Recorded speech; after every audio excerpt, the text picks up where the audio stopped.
I Lost My Life Savings Because of a Ghost by Murre. Before I tell you what happened, or rather what's happening, I need to give you some background information about me and my family. Schizophrenia runs in the family on my mother's side, both of her parents. Suicide, although not an inheritable condition, is also surprisingly high in the Nicholl-Jones family. My mother always warned me against drugs because she said it could kickstart mental problems that could not be undone, so I was a teetotaler all my life.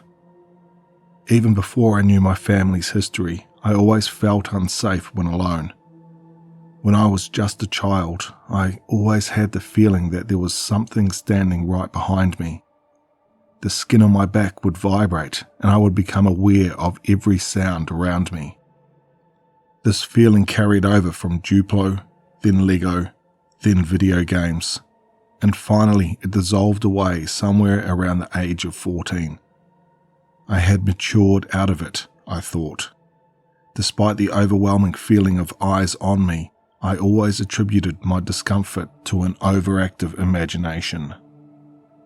My puberty was thereafter free from the paranormal paranoia that plagued my youth, and I could focus on my other woes, such as my undiagnosed dweeb syndrome, as a fellow student once pointed out. Joke's on him, I make more money in a month than he does in a year now, not to brag. I spent a lot of time working on myself. While my roommates partied and smoked weed, I spent my time either in the gym or behind the computer. All those parties I skipped paid off, because I could afford to buy my home outright at the age of 25, much to the surprise of my ex-roommates. I did that a week ago. It's not a big place, nor is it modern, but it's in nature, and I preferred that to downtown. It's an old white 2-story house in the outskirts of Phoenix without another building in sight. Just rolling hills of low cacti and succulents, all under the dry desert heat and pink sunset skies. The house is unremarkable, other than the fact it's lonesome despite looking like a copy-paste suburban home.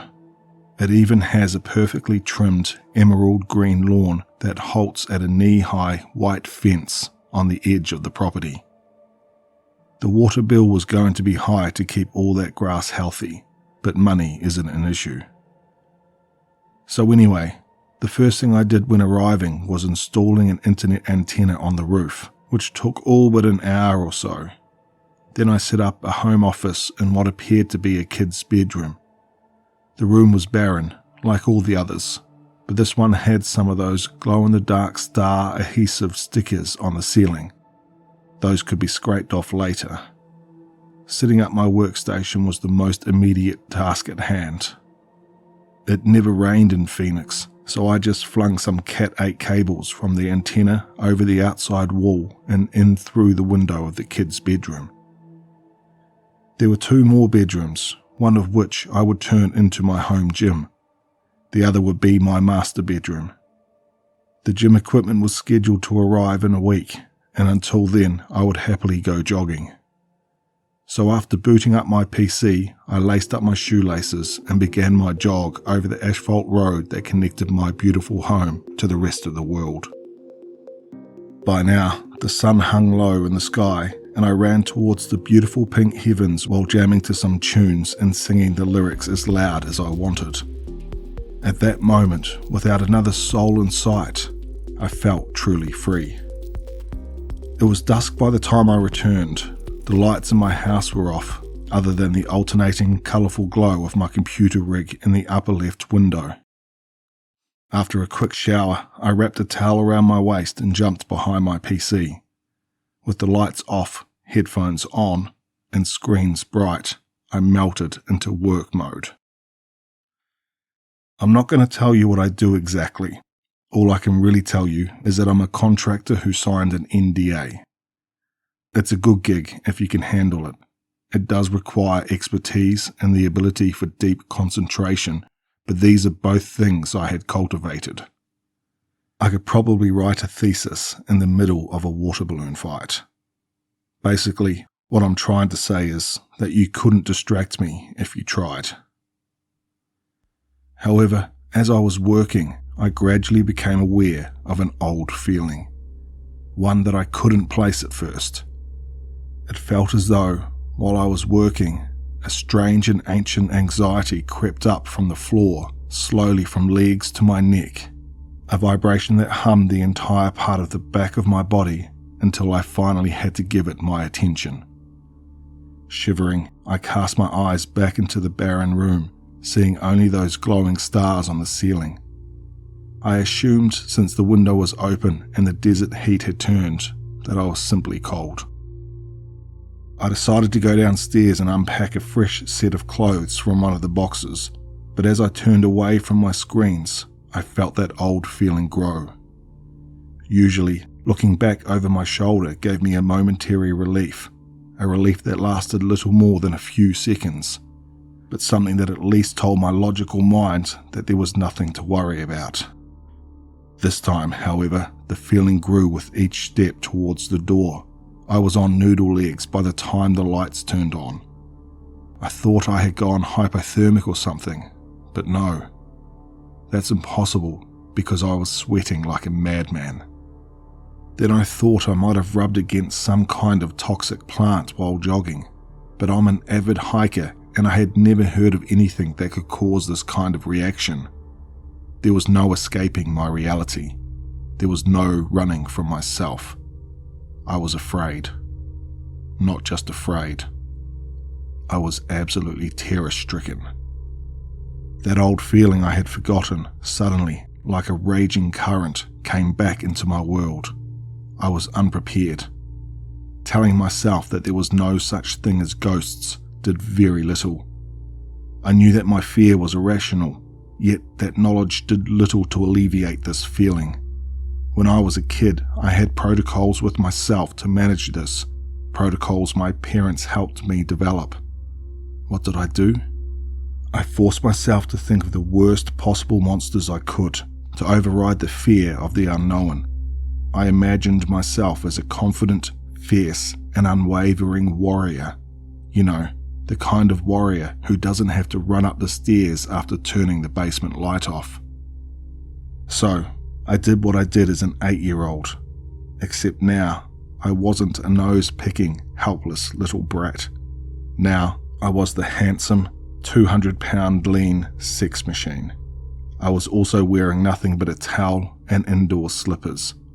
But that wasn't going to stop me from sauntering through this house, my house, no matter what I felt. If my lizard brain wanted to feed my body adrenaline and activate its fight or flight response, then it was first going to have to deal with my monkey brain, which was arguably in charge, more or less. I grabbed the handle with shaking intensity and flung the door wide open, exposing my bare chest and hard nipples to the oppressive sheet of darkness that was an unlit, unfamiliar home. To my left, there were the other upstairs rooms. The railing to my right overlooked the bottom floor by the front door. On the far end of the hallway were the stairs, which was also where the light switch was located. Try as I might, I simply couldn't force myself to do a casual strut. Instead, I did a nervous, robotic march. Like a plastic soldier, I made way for the light switch. With an exultant snap, the lights sprang on and a long-held breath escaped my chest. However, something strange happened. It all happened in a fraction of a second. The only way I can explain it was that the light replaced the darkness as though it were a liquid. As though the light pushed the darkness into the corners where it drained into the plaster. And in that fraction of a second, I heard a stifled breath. I stood there frozen, other than the sweep of my eyes. That old feeling left, and instead I stood like a shaking shell of a man. It took me 20 minutes to finally move. The only motivation was running down to the fridge, which had nothing but a cold 6-pack. Along the way, I turned on every light in the house. I then climbed onto the roof with my bruise and sat there in contemplation. Only when twilight broke did I retreat to my bed with the lights on.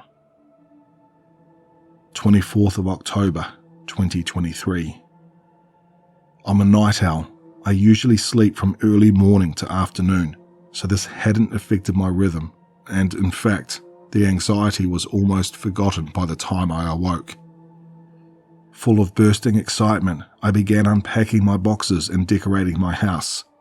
So far, most of the house was empty, but my office and bedroom were quickly covered in nerdy memorabilia. Since there were no neighbours, I put my speakers on the windowsill and turned them outward. My experiment was to see how far the sound would carry during my daily jog. I call it an experiment, but really, I just wanted to feel like I owned the world. Around the same time as yesterday, I laced up my sneakers and exited my home.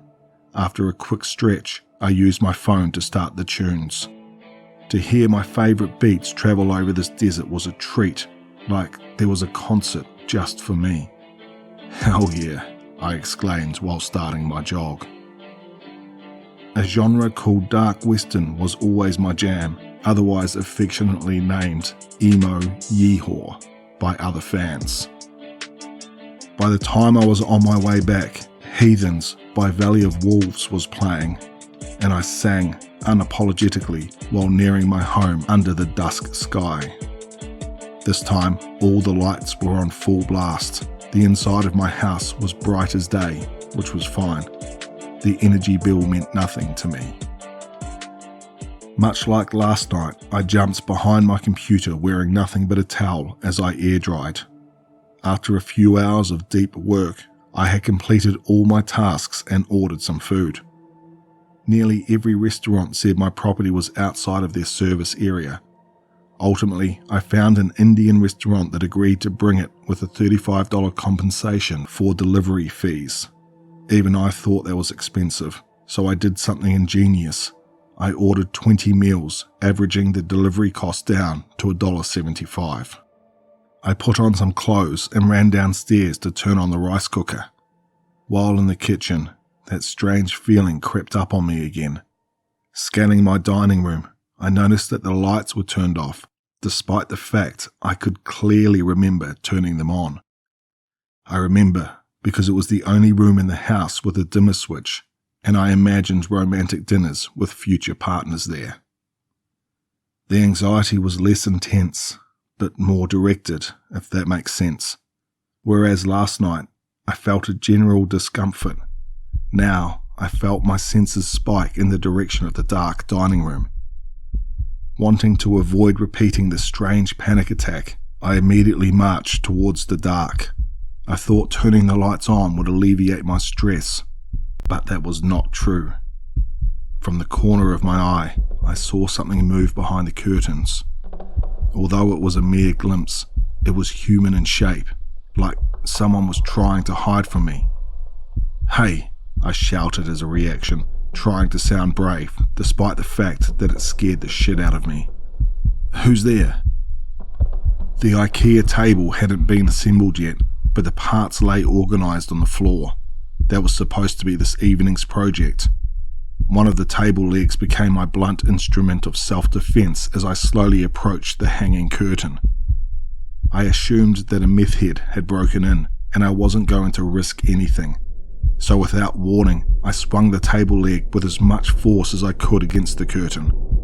I was under the assumption that I would hear a meaty thud and cries for mercy. But no, just the sound of wood versus soft cloth. Surprised, I held my weapon high and ripped the curtain to the side, only to find emptiness. "What the fuck?" I muttered under my breath. I knew for certain that something was there. Or rather, I knew for certain that I had seen something. Immediately, I wondered if my family's schizophrenia had been passed down to me. Ghosts and monsters never scared me because I never believed any of it. What scared me was my own mind. That horrified me as a child because I knew that was real. At any moment, my mind could betray me and start casting my worst fears into the world. I decided not to despair just yet. Instead, I resolved to ignoring my symptoms like a real man and began assembling my IKEA furniture.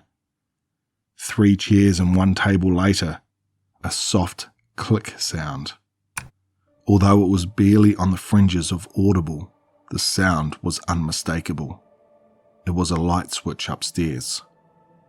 This time, I grabbed the unfinished 4th chair as a weapon before peeking my head out of the dining room.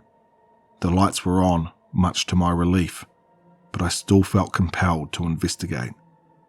After a tactical sweep of the house, I concluded that it had been the bathroom light. As far as I was concerned, there were 3 possible situations at hand. 1, I'm losing my mind, which was possible. 2, the house is haunted, which is nonsense. 3, there is some fault with the electrical layout, which was the most likely.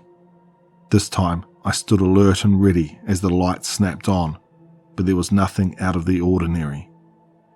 Relieved by the lack of paranormal activity, I descended the stairs again when I heard a loud knock. I let out a yelp and jumped the last 10 steps, the unfinished chair clattering down behind me. "Hello?" I heard an Indian accent from my front door. I opened the door and found the delivery man from Tandoori Corner holding up a cardboard box. "Did you order 20 butter chicken?" he asked. "Yes, and 1 garlic naan." "That will be $455.37.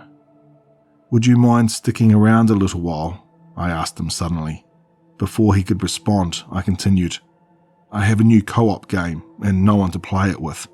I'll tip you an extra $50 for every level you complete with me." "Are you serious?"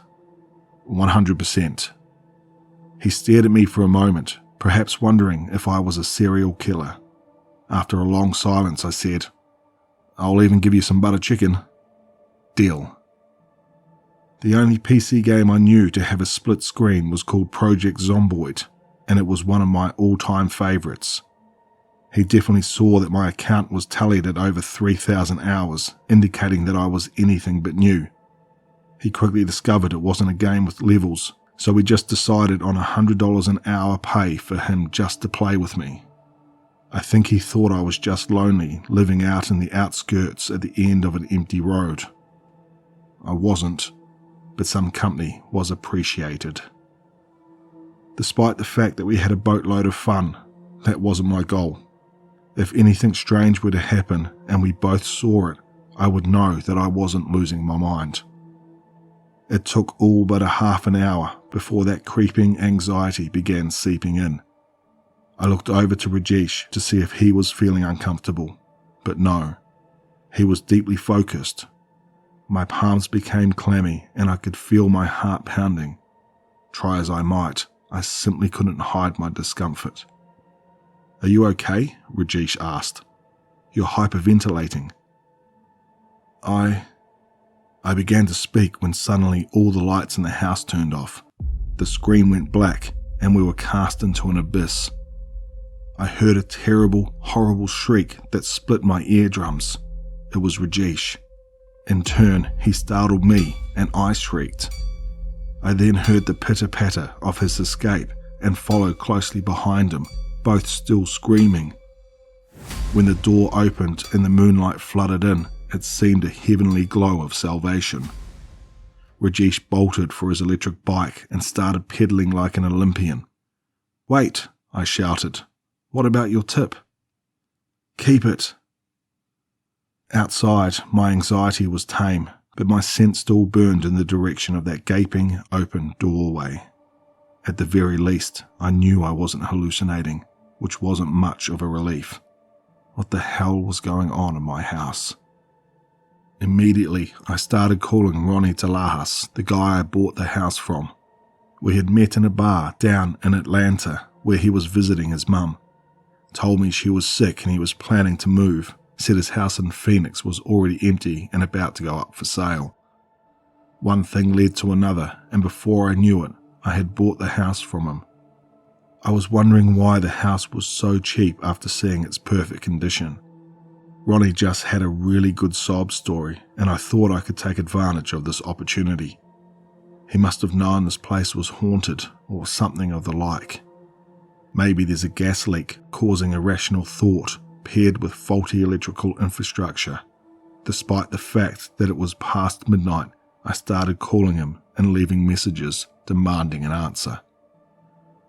I stood there for hours until daylight illuminated my house. When that happened, I took a few careful steps inside and felt no anxiety. After a deep breath, I assembled my last dining chair and retreated to my mattress at 8 in the morning. 25th of October, 2023.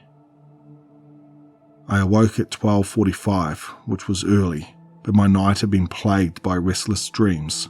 I spent the next 20 minutes calling and texting Ronnie with no response. His profile picture had been removed and the call would go straight to a generic voicemail. "What the fuck?" I shouted before jumping behind the computer. "Ronnie Talahas, you asshole. You have no idea who you are messing with. Let's make something clear. I'm not your average guy. I have access to records and databases that would make marketing companies cream themselves.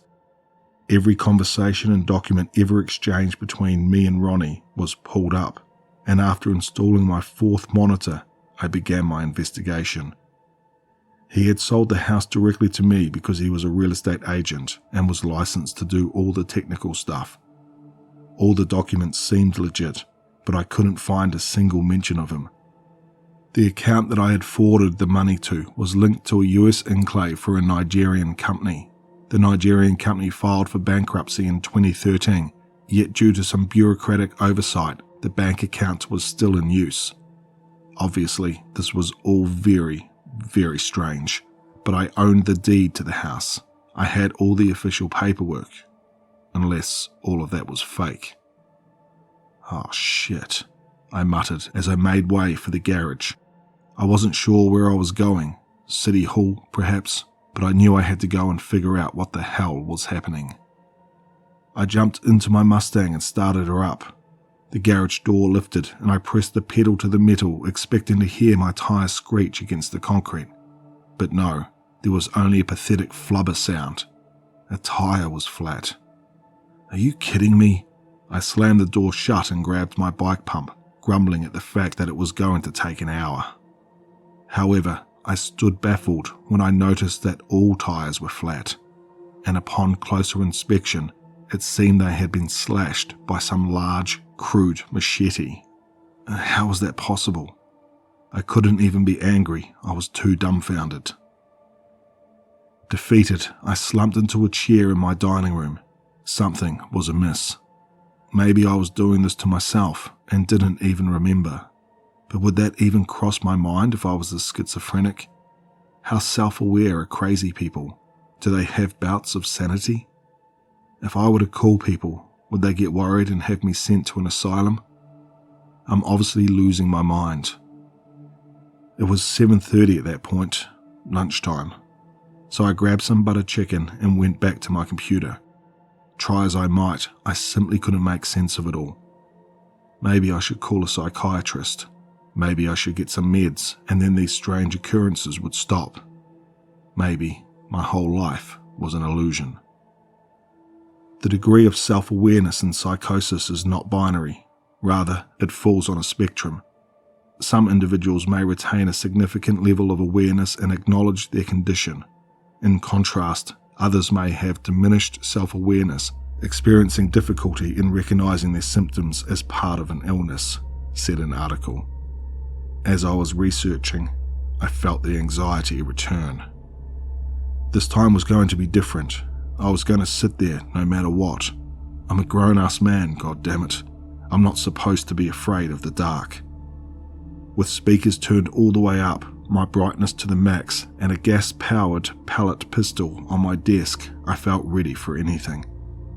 If I could power through this darkness-induced panic attack, then I would conquer it. My illogical lizard brain might learn that there was nothing to fear. With gritting teeth and thumping temples, I continued my research, even when hallway lights spontaneously flickered off. Even when I felt a malevolent presence and a cold breeze, I maintained my concentration on my screen.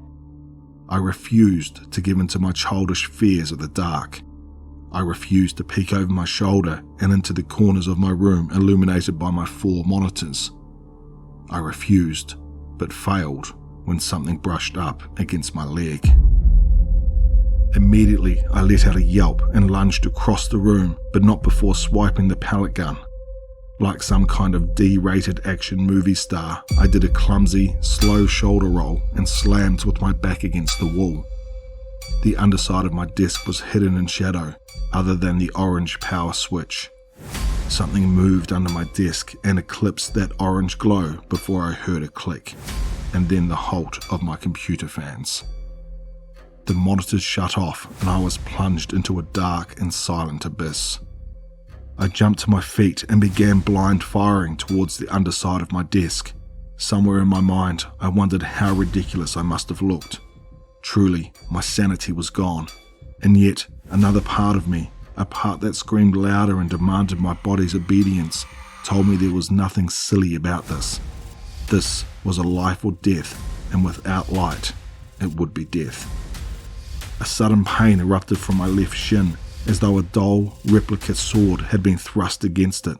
With my good leg, I jumped across the room and threw myself against the light switch, then collapsed onto the floor. During that split second in the air, which felt like an eternity, I saw something human-like, hunched over on all fours, scurrying out of the room. I emptied my clip while collapsing, seeing the pellets only puncture the wall on the other end. My wound was somewhere between blunt trauma and deep cut. You know, when you bump your shin into something and it hurts like hell? It wasn't bleeding much, but I knew my bone had been damaged by the sheer depth of the wound. A thumping pain, worse than anything I had ever felt, enveloped my entire leg.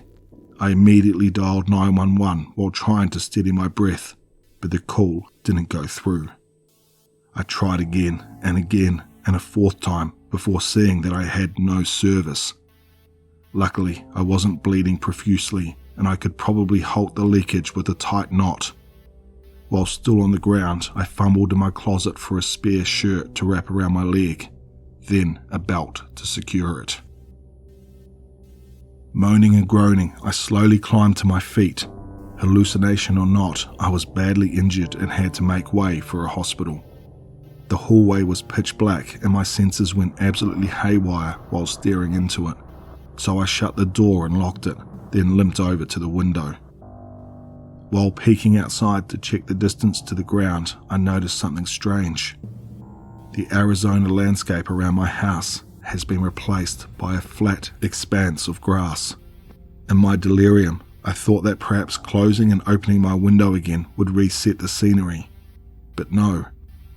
It seemed my entire house had teleported to some emerald green landscape. The moon had expanded, and to such a degree that a good chunk of the sky was consumed by its soft glow, and the craters were visible to the naked eye. Had the situation been different, perhaps I would have cried at the sheer beauty of it all, but a banging had started on the door. Splinters began spraying from the weak wood and littering the carpet. Adrenaline consumed me. I grabbed everything in my room that gave light. This included a big lighter and some scented candles. My phone was at 12%, yet I maxed out the flashlight function and secured it in my breast pocket. The door hinges then gave way, and a long, slender black arm reached in like a tentacle feeling for the light switch. For self-defense, I slung an airsoft assault rifle over my shoulder and pocketed an extra clip, but I knew that wouldn't do much, so I grabbed my replica of Vader's saber. The beast's claws dug into the wall and dragged the paint off before it located the switch. Just as the oppressive darkness fell upon me, the red glow and whoosh of the saber's blade came into existence, illuminating me under that scarlet glimmer. The saber's glow paired with my flashlight gave me a radius of safety, but all beyond that peripheral meant the presence of satanic menace. For the first time, I saw more than a glimpse of the demon. Although its face remained beyond the crimson incandescence, its body revealed itself. Whatever this demon was, its stature was no more than the average person. Its shape was oddly feminine. The only thing that alluded to an otherworldly nature were its decrepit arms that could reach the floor even while standing. Its petite little hands looked harmless enough, but I had seen what they could do. The demon stood cautiously, half shrouded by the shadow. Her uncertainty in the light felt strangely human, as though it mirrored my fear of the dark and what it represented. It gave me some confidence, something desperately required since my heart rate must have been in the 200s. My arms and legs shook as though I were a newborn calf in the dead of winter, but something told me this wasn't as one-sided as it seemed. Through gritted teeth and flaying spit, I managed a threat. "I'll shove this up your ass, you bitch." One of her arms bent back to cover her face, and with the other she reached for me. I battered her away with the saber, and upon contact, she let out a screech before retreating back into the hallway. Baffled, but wanting to press on my advantage, I charged after her. There was a waft of fabric dispersing into the dark, almost like the sails of a sinking ship as it sailed into the abyss. Never before had the shadows felt this liquid, this suffocating, but I had no choice. I may not get another chance to hunt that demon. She was too quick and somehow slipped past me. By the time I stood in the middle of the hallway, the light in my office had turned off. I was left alone on an island of glowing red in a sea of obsidian. She was quiet, nearly inaudible. Yet in this dimension without sound, her scurry was as loud as a cavalry charge. Knowing she would most likely aim for my legs again, I swiped my saber low, mimicking the movements of a golfer. We collided at her wrist, and I confirmed in that brief illumination that she was indeed aiming for my good leg. Whatever this demon was, it was no mindless beast. She had a plan and an intention. After colliding, she let out another shriek, and this time slipped through the railing of the stairs and landed on the floor below. Not even a baby could squeeze through those tiny gaps, yet this demon seemed more liquid than man. I slammed the light switch on and lifted the curtains of darkness from my immediate vicinity. Then I slung my airsoft rifle from my shoulder and aimed to the first floor, where I sprayed the light switch with an entire clip. The lower level revealed itself, and so did the beast. She rolled into the dining room as weightless as a tumbleweed. She had been waiting for me at the bottom of the stairs. The light switch in there was not in my line of sight, yet I reloaded and prepared for my next encounter. This fight could still go in any direction, but right now, god damn it, I was winning. I re-equipped my saber and ran downstairs, not toward her, but rather toward the kitchen. When in the kitchen, I quickly took a random assortment of over-the-counter painkillers and washed them down with a big gulp of whiskey. Don't judge me, my leg hurt like hell. I had prepared a hammer, glue and nails for my IKEA furniture, not knowing that the crafty Swedes had blueprints not requiring outside tools. For good measure, I slipped the bottle of whiskey into my back pocket and ran up to the kitchen light switch. I nailed it in a permanent on position, right through the plastic and all, and ignoring mental warning bells against electrocution. I then saw her silhouette in the arch of the dining room. Again, her demeanour was strangely human, as though she was shocked to see what I was doing, and uncertain of her next move. After securing the switch with the glob of glue, I ran towards her. She retreated back and dashed to the far exit of the dining room. Around the downstairs light switch, there were peppered indications of my BB gun. Internally, I let out a small laugh before repeating the process. 2 rooms on the bottom floor had been secured. There were now 3 left: dining room, garage, and living room. The dining room, unfortunately, only had a dimmer switch, but I had some experience in building and even more experience in demolition, so I used the hammer's claw to rip the dimmer switch off. Sparks rained against me, and I constantly looked over my shoulder, searching the pitch black. Without safety gloves, I touched 2 wires together, bringing a permanent light to my dining room. Then I used glue against the exposed metal. By now, my hands were covered in the sticky substance, and the bottle was a mess of its own. I had used up almost the entire tube for just 3 light switches. But I had a safe haven. My anxiety reduced, and a sense of victory overcame me. Flushed with a sense of achievement, I walked towards the main hall, where front door and staircase met. The light should have been able to reach the second floor railing, but the liquid obsidian hung like a curtain. She had turned off the lights at the top of the staircase. I knew she was staring at me, somewhere from the second floor railing. My senses screamed wildly as I peered into the void. Briefly, I felt as though we had reached an equilibrium, as though we could coexist with an understanding. But that feeling was preposterous. She would have no mercy for me, so I would have no mercy for her. I aimed my airsoft rifle at the light switch atop the stairs and fired until it turned on. The liquid retreated slowly this time, like molasses. Some even seemed to drip down to the bottom floor, landing not far from my feet. The beast was nowhere to be seen, yet I felt another decrease in anxiety, indicating to me that she had retreated, perhaps even admitting a momentary defeat. I ascended the staircase slowly, with a saber in one hand, a hammer in the other, and some nails hanging from my lip. I calmly secured the switch and slathered the last bit of glue over it. The dining room was where I saw her last, but I could sense her watching me from my office. I looked over my shoulder only once and saw nothing, but I knew she was there because something briefly eclipsed the glowing stars. I waited for a few minutes for the glue to harden, then made my way for the kitchen. My adrenaline had gone stale, and I was left a shaking husk of a man. Thank God I was a night owl, since this all happened during the equivalent of my afternoon. Arizona had not returned, and my house was still planted in the same infinite flat field. That massive moon hung above like an imposing monument to my insanity.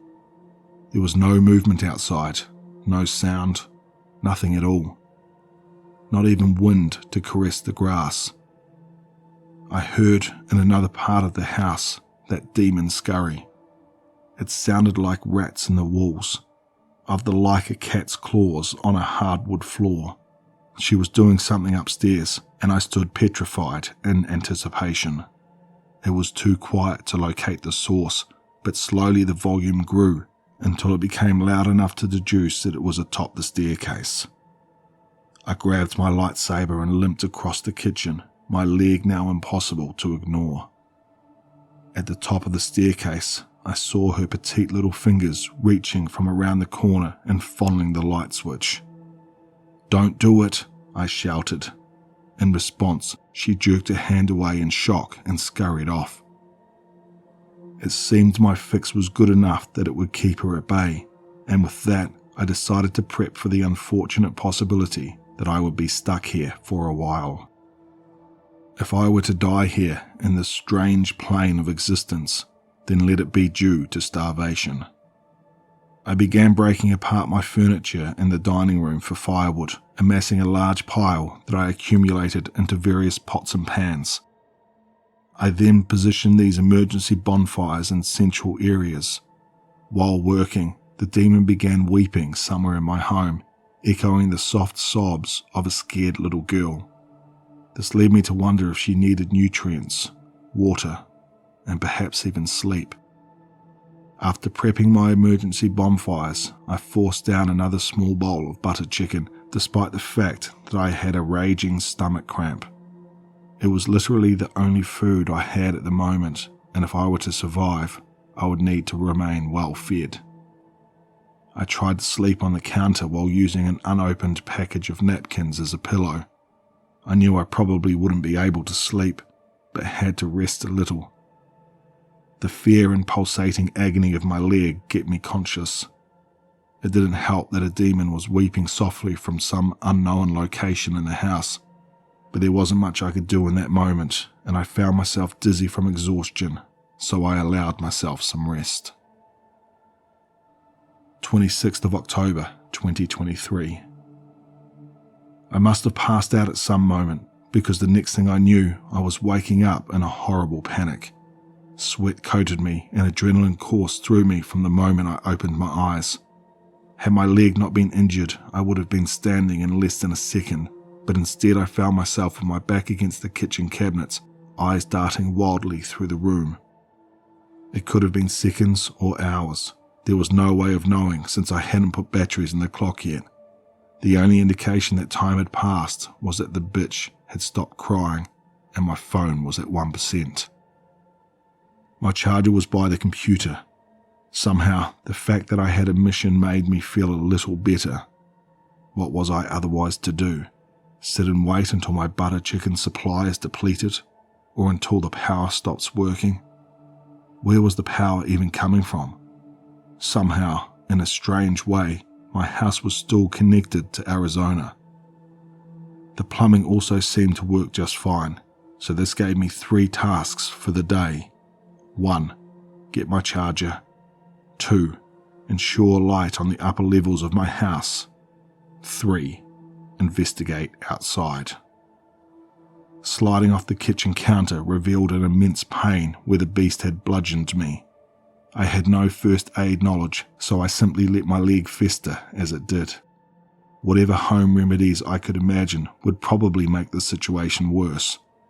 First aid was not a strong suit of mine, but DIY tinkering was. I filled a bag with tools, flat pieces of wood, and some more nails. Using the saber as my walking stick, I limped and dragged my leg out of the kitchen.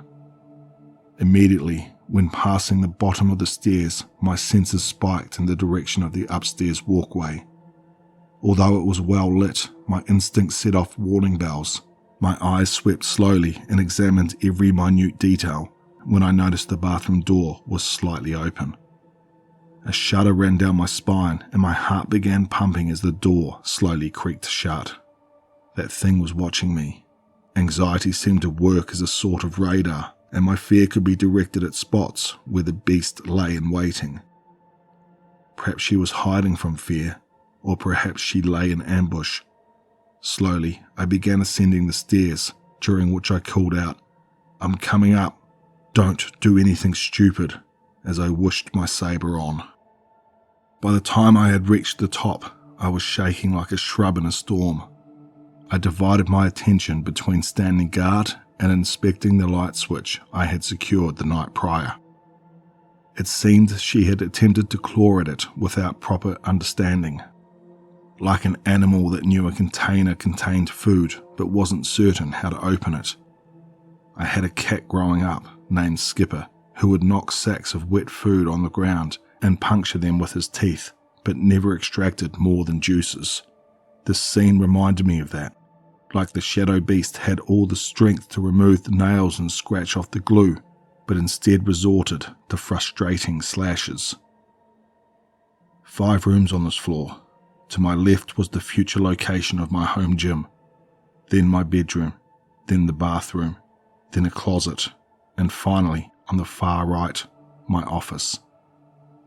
Last I had seen the shadow beast, she had closed the bathroom door from within. I took a single, cautious step in the direction of my office. No reaction from the beast. I took another step, then 3, and so on, until I stood before my dark office with little glowing stars on the ceiling and walls.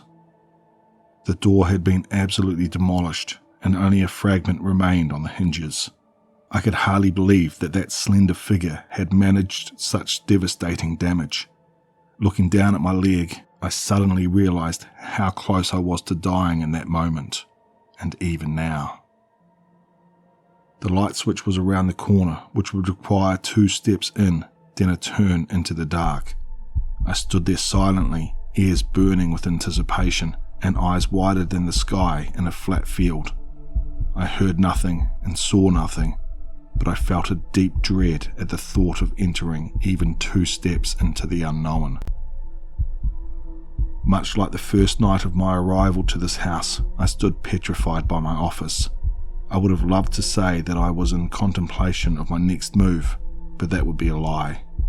My mind was utterly empty other than the pressure of my racing heart. With my saber forward, casting a red glow into the abyss, I finally made my step. From what I had seen, the shadow was faster than human, and if I were to make a race for the light switch, she would beat me. So, I would have to beat her with methodical and calculated choices. If I can't win at her game, I can force her to play mine. I tossed a hammer into the room, and immediately the shadow threw itself against the metal and crashed into the wall. In that brief moment she was distracted, I jumped in and turned the lights on. She shrieked like a banshee and lashed out at me with one of her long arms. She missed and instead knocked a plaster out of the wall. Dust and debris peppered me as I swung my saber against her, hitting her in the back of the head. This time I heard a desperate cry for mercy from her. "No," she pleaded while dashing off into the hallway and throwing herself into the closet. Then I heard a wailing in sorrow, not the weeping of yesterday. This was the wailing of a parent that had just lost a child, or of someone who was in agony. It echoed from all corners of the house. Anywhere where there was darkness, I heard her crying. She was in every room with a shadow. Fearful or not, I had a mission. My hands were shaking and dripping sweat as I secured the office light switch. That was one more room I had conquered back from the devil. Since my water and electricity was still running smoothly, a thought popped into my head. I immediately limped over to my computer and started her up. My phone may not have any data connection, but maybe my PC would. It ran on an Ethernet cable after all. However, my house was off the grid and I had installed an antenna on the roof to get connection. Regardless, I had nothing to lose. After a quick boot up, I confirmed that I had no internet. I plopped down into my chair and waited as my phone began charging. At this point, my $600 Android phone was nothing more than a glorified flashlight, but it might save my life. That demon kept crying, wailing a haunted sorrow that emanated from all angles. It reminded me that she was more gas or liquid than solid matter, yet somehow she displayed behaviours I recognised as human. She was frightened of me for some reason and spoke English. Maybe she hadn't said no, and instead just let out a little yelp that my mind interpreted as a word. So far, she hasn't responded to anything I'd said, but I also hadn't asked a question yet. My stomach churned violently, and I heard the gases in me rumble as a stinging pain bubbled up. My gut told me not to converse with the beast, although I knew not why. So far, my instincts had kept me alive, so I pushed away any thought of communicating with the demon.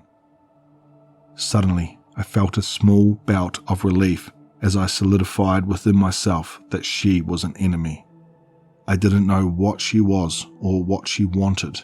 I didn't know if she was inherently evil or more like an animal operating on script like a rabid dog. By sound of her cries, a part of me wondered if she was worth a shred of mercy, if she was perhaps in pain and in need of a saviour. That shred now died and was replaced with my own merciless lust for survival. I cared not for any kind of coexistence. I cared not to see her as any more than a beast. That is nature, is it not? Perhaps she was the exact opposite of human, an unholy mirror of a man. She feared light and slept in the day, a nocturnal predator in the crevasses of man's lodging and safe haven, a parasite to humanity itself. But I don't tolerate parasites. Suddenly, the fear and anxiety in me, that which plagued me the moment I set foot in this accursed house, turned to something different. No longer did I feel repelled by the beast, like two magnets that were forced by nature to avoid one another. Something in me flipped so violently that I now felt compelled to hunt her down. I didn't know what she was, I didn't need to know what she was, and I didn't care what she was. I would reduce her to dust, rip her to the very essence of her chemistry. My phone was 40% charged, so I pocketed the charger and installed a strobe light effect, then began my hunt. She was a nocturnal beast in this parallel universe with no sun, but she wasn't the apex predator, for I too was nocturnal. "Shut up, bitch," I shouted while kicking the bathroom door open. It swung open violently, slamming against the wall. Her crying stopped and a gasp sounded through the entire house. I found an incarnation of her on the other end, covering her face and hiding in the bathtub. I didn't bother to turn the light on. I was too focused on beating her with my weapon. Under the strobe light, our altercation became jerky and claymation-esque. She seemed confused and frightened at the repeated assault on her cover of darkness. It was a barrage for her, similar to how we might experience a subtle electrical shock over and over and over again, discombobulating and preventing us from forming any meaningful response to the attack. Every strike I landed left her obsidian skin sizzling like steak charred on the grill for hours too long. It smelled of burning fat and blubber. One of her long arms covered her face, while the other flailed wildly against me and soaked up the bulk of my attacks. "No," she shouted before slapping me on the side of my head and sending me spinning out of the bathroom door. My face was fine, but I felt a pulpy warmth where my ear was, and a profound ringing. Despite my daze, I managed to keep hold of my saber as I considered it a lifeline. She screamed like a teenager having a tantrum, half angry, half agony, half fear, 150% fucking psycho. The bathroom was now pitch black, and my flashlight couldn't penetrate the liquid beyond the door. Through the shroud, her petite fingers emerged and wrapped around the door frame. Her little nails dug into the wood and ripped off a chunk of either side as she suddenly dashed out from the dark and lunged at me. It was in this moment that I saw her face for the first time. She was no woman I'd ever seen. She had an elongated mouth, like something between a human and a dog. Her eyes were nothing but pale grey dots, half hidden beneath long hair. There was a profound misery in her eyes, intensified by her hunched stance, and figure so slender I could see the joints in her bones move. Her beastly mouth opened to receive my neck, but in that split second I managed to position the saber just right. I thrust my blade into her mouth and jammed it with force down her windpipe. She half-heartedly finished her interrupted strike by slapping her petite fingers against me. It should have been impossible, but those tiny nails ripped into my shirt like claws, and when she rolled off me, she pulled with her half of my shirt. I now had 3 wounds from her, and I was covered in blood. She may have been vulnerable to light, but her strength was undeniable. Yet, here she lay, spastically flailing her long limbs like out-of-control fire hoses as her skin sizzled away. Half the saber's blade was shoved down her neck, and she was trying to pull it out, but every time her fingers touched the blade, her fingers began to burn. Finally, she grabbed the hilt and managed to pull the saber out. She then flung it with a hatred back into the office. I was now without a weapon, and she was alive. A black and murky liquid poured out of her mouth along with bouts of smoke. The darkness of the bathroom suddenly began leaking out, reaching for her, enveloping her with a coating. I knew not what this mystical beast was, but something told me it was about to regenerate. The dark wrapped around her ankle and pulled her with a sudden jolt back into the depths of the bathroom before slamming the door shut. From here, I could see that the saber had broken beyond repair, so I stumbled down the stairs. My phone had shattered from the fall and didn't respond, so I began collecting my makeshift bonfires. Something told me that this was only the beginning of our fight. I prepared my stash so that I could light a dozen bonfires with the flick of a big lighter. Then I turned my attention to first aid. I downed another handful of painkillers along with some whiskey, then used the rest of my shirt and whiskey to make a Molotov cocktail, which I set on the counter alongside the bonfires. If I die, it will be in the flames and fire, not in the shadows. The left side of my chest was covered in blood, so I stuffed paper towels into my wound and used an entire roll of duct tape to compress it. Did the same with my ear. I already said I wasn't a good medic. Blood loss had made me dizzy, so I unpacked my espresso machine, which had still been in a moving box, and filled a cup with 6 espresso pods. For good measure, I used another roll of tape to further compress my wounds. This did reduce the amount that my lungs would expand, but I was hoping coffee would make up for my lack of oxygen. Then, without heating it up or even grabbing a fork, I shoved some butter chicken and rice into my mouth for good measure. So there I stood, smeared in curry and blood, shirtless and wrapped in duct tape, operating on coffee, butter chicken and whiskey. Never in my life had I felt so fucking ready for war. When all the lights in my house turned off simultaneously, I wasn't even shocked. Somehow, I had anticipated this. Autopilot took over, and I began lighting my pots and pans bonfires. My anxiety used to drive me to madness. Every tiny noise in a silent room became amplified by panic attacks. But now, in the wake of war, it meant a useful radar. I heard the beast in my house. I knew where she was. She no longer tried to conceal herself. She was in the garage by the fuse box. That's how she plunged my house into the abyss. And now she came storming towards me like a cavalry charge, eager to reconquer her domain of darkness. But I stood ready.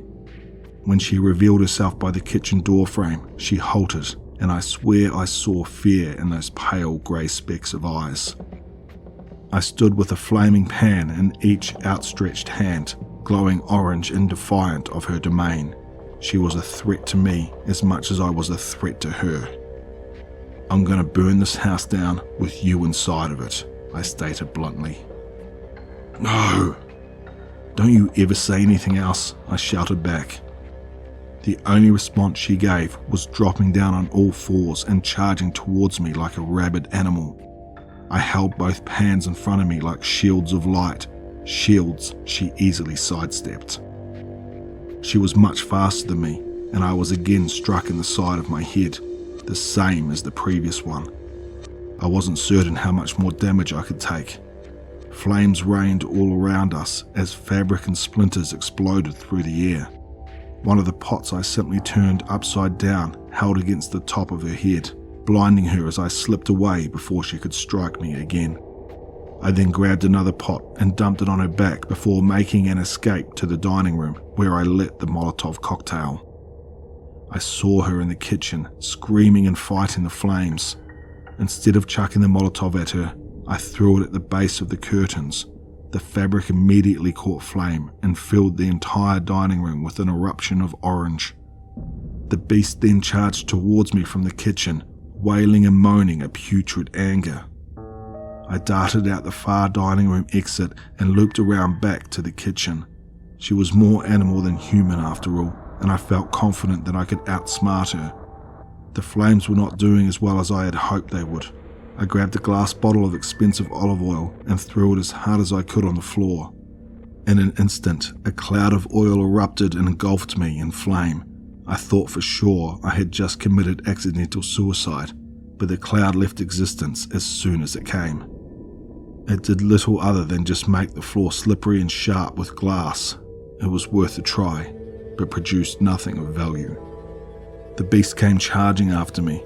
I threw 2 flaming pots in her direction, forcing her to cover her face and eyes while I grabbed the last bonfire, a saucepan, and made way for the kitchen exit. The beast slipped on the oil-covered ground and fell into the shards of glass and burning remnants of my first 2 bonfires. Her wails echoed through the entire house, humming from all directions. This final bonfire acted as a torch in the dark caverns of my home as I barreled towards the garage. The darkness enveloped me, and it seemed to try to snuff the bonfire, but failed. Instead, it could only reduce my field of vision to near null. The beast could be heard behind me, somewhere in the pitch black, but I didn't turn to look. The sound of her struggle indicating that the oil had reduced her speed, giving me an edge. I opened the garage door and hit the light switch, knowing it wouldn't turn on until I reached the fuse box. When I did reach the fuse box, I saw under the flickering lights that she had ripped out every single wire. There was literally no repairing it. She was also only 4 steps away. I jumped into the drive seat of my Mustang, locked the door behind me, and turned on the high beams. The demon was caught in the middle and let out a shriek. The shadows of the garage retreated back into the corners, slower than before. A retreat nonetheless. The demon shrank and jumped out of the light, then bolted out of the garage. The high beams were too much for even me, but they meant life. A knee-high smoke crawled into the garage from the dining room, but I wasn't nearly done. I crawled under my car with a bucket. It was at this very moment I felt most vulnerable, but my anxiety wasn't going haywire, indicating to me that it was safe. At this point, I would rely on my instinct. I began draining my fuel tank and rummaging through the moving boxes in the garage. Along with some rags and turpentine, I now lugged with me a sloshing bucket of gasoline. Any misstep would now mean a very uncomfortable death, but it was me or her, or both of us. And I would rather see us both die than just me. With my saucepan forward, I stepped back into the hallway. To my left, my dining room glowed an epic orange. I ran towards the dining room and hurled the bucket into the fire, erupting that room with a magnificent pressure and heat. Fire spewed out in all directions and I was knocked back. Noxious gas and thick air surrounded me. My saucepan had slipped from my grip and I was left to crawl towards the back door on all fours like an animal. Like the beast. From all angles and every room, I heard the cries in agony. The walls were vibrating, the black liquid seeping from every corner, pooling at my feet like an icy sludge. Something I had felt while hiking glacial peaks was somehow in my house. But I knew I was winning. I could feel it. I could feel it in the pain and suffering of the witch as she cried. I just had to make it to the back door and I could watch my house go up in flame. Even if I never return to Arizona and I am trapped in this strange plane of existence for the rest of my life, let it be so. I'll die here and drag her down with me. Just as I grabbed the door handle, the witch materialized from the corner of the room, where the thick sludge streamed down like a frozen waterfall. I slipped outside and slammed the door shut, feeling the vibration of her slamming against it. Something told me that I was safe outside, whatever that meant. This was my first time setting foot into the strange and alien world of flat grass. The demon moaned in agony and pain, then wept and cried. I looped around the house and collapsed onto the front lawn. The fire had spread all through the bottom floor, escaping through the windows, where it then caught flame on the exterior of the second floor. The cracking was only eclipsed by the witch's moan. I sat there watching my house go up in flame, along with everything else I owned. I had bought that house outright with my life savings. Somehow, there was no overwhelming despair within me, just a peaceful indifference. After a few hours, the middle collapsed inwards, sagging the upper floor down to the ground in a cacophony of creaking wood and hissing flame. All I could think was, try to find a shadow there, bitch. Somewhere in that pile of smouldering flame, the witch had been slain. I had been awake for more or less 3 days straight, and now lay in the cool grass. The last memory I had of that night, I was staring up at the Goliath of a moon. Peace enveloped me, and my mind shut down. 27th of October, 2023. It felt like I had blinked. I closed my eyes for 1 second, and the monolithic moon was gone. Dazed, I sat upright and found myself in nighttime Arizona, a smouldering red pile where my house once stood. I assumed firefighters would ultimately show up, but no. There were no sirens nor emergency lights, only a distant pair of headlights cutting through the dark landscape. Without urgency, a black sedan halted 30 feet from me. We stared at each other for a moment when all doors opened simultaneously. Out stepped 4 people, 3 men and 1 woman, all wearing sunglasses and black suits. They stared cautiously at me, then exchanged glances between themselves in confusion. Finally, one shouted, "Who are you?" "Me?" I pointed towards myself, irritated by the question. I then pointed back to them and asked, "Who are you?" "You're not supposed to be here," said the woman strictly. "This is my property. You're not supposed to be here," I shouted back. What followed was a strange silence other than the crackling bonfire that once was my haunted home. Glancing between the glowing pit and the black sedan, I then said more calmly, "But I could use a ride." The 4 of them approached me, all holding wallets high as if to show me a badge. However, they were too far for me to see what branch of government body they were operating under. As they approached, she asked, "What are you doing here?" "Oh, insurance fraud." "You picked the wrong house to squat. This is government property and not somewhere you want to find yourself." "Government property? What the hell are you talking about? What is this, some kind of experiment? I bought this house a month ago. I've been living here for a week." "You've been living here for a week?" repeated the woman slowly, as if processing that information was impossible. "You're telling us you slept in that house?" "Barely, but yes." The older man in black looked towards a colleague of him and said, "Cuff him."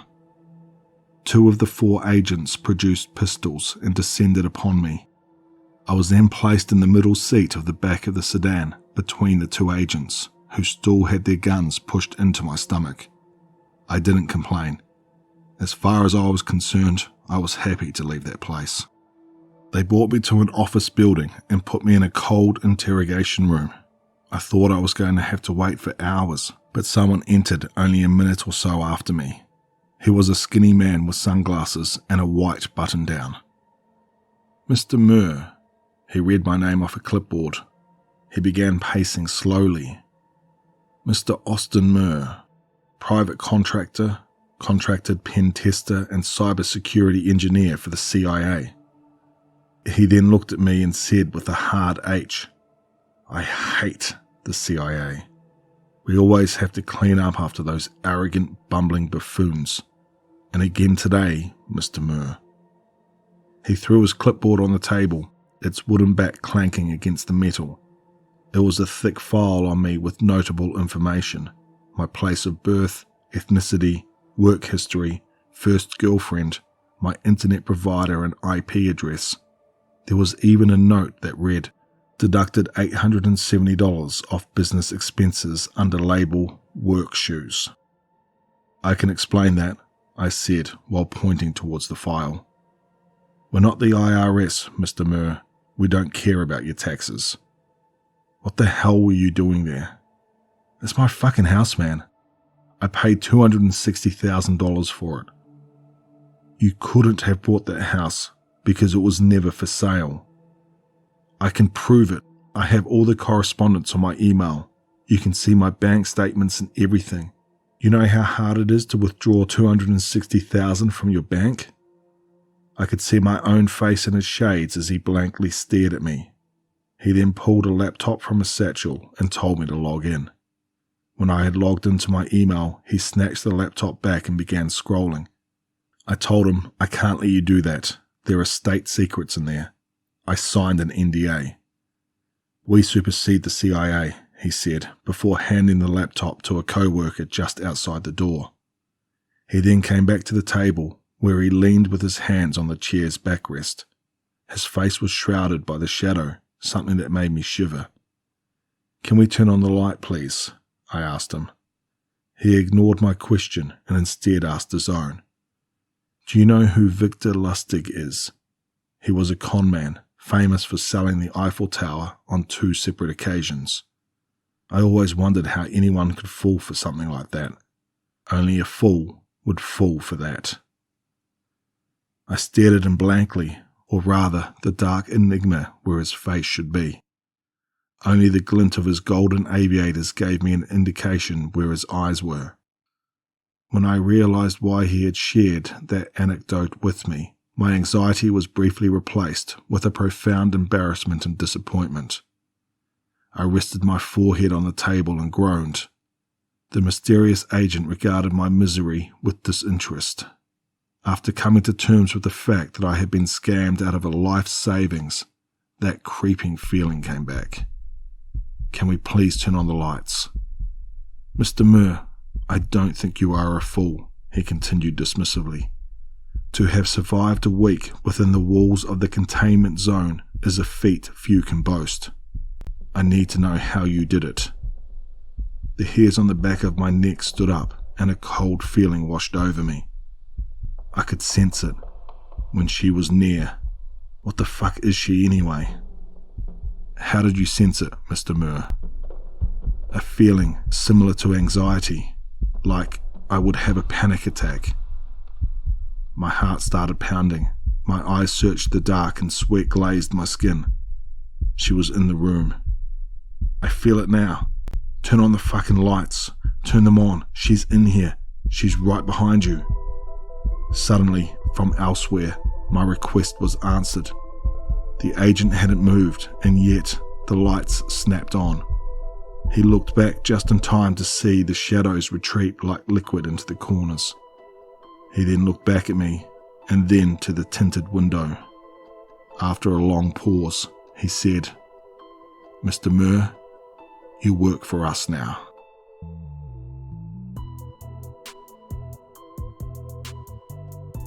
I just want to thank Austin Murre for allowing me to narrate this story. If you liked what you heard here, please show the author some love by leaving a comment below. I'll also link back to their Reddit page. If you liked what you heard here, please consider subscribing, and as always, stay tuned for one more nightmare.